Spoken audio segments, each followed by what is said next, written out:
నమస్తే, నేను Roja. Welcome to prime debate.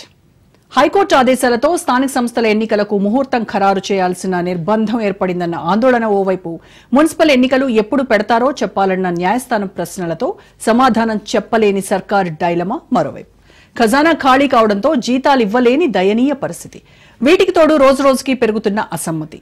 సమస్యల చక్రబంధంలో చిక్కుకున్న తెలంగాణ కాంగ్రెస్ తాజా పరిస్థితిపై చిన్న ఇంట్రడక్షన్ ఇది. ఏడాదిన్నర కాంగ్రెస్ ప్రభుత్వ పాలనపై స్థానిక సంస్థలు, మున్సిపల్ ఎన్నికల ఫలితాలను రెఫరెండంగా చూపేందుకు ప్రతిపక్షాలు సిద్దమవుతున్న వేళ ఈ గండం నుంచి ఎలా గట్టెక్కాలో పాలుపోక సీఎం రేవంత్ సతమతమవుతున్నారు. ఇలాంటి సందర్భంలో కాంగ్రెస్ లో ఊపందుకున్న అసంతృప్తి గళం చినికి చినికి గాలివానగా మారుతోంది.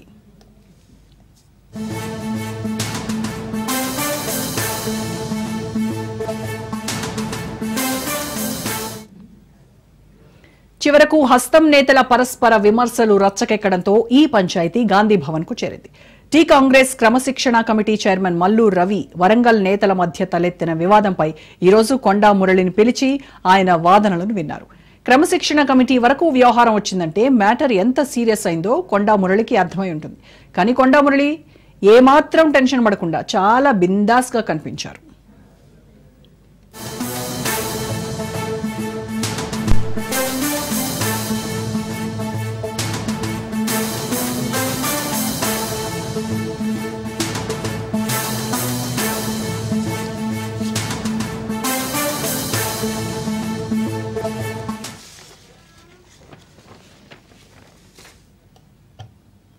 ఓవైపు కాంగ్రెస్ హైకమాండ్ ను గౌరవిస్తాను అని చెబుతూనే మరోవైపు తన రెబల్ గ్రూప్ కు చెందిన కడియం శ్రీహరిపై కొండా మురళి తనదైన స్టైల్లో పంచులు వేశారు.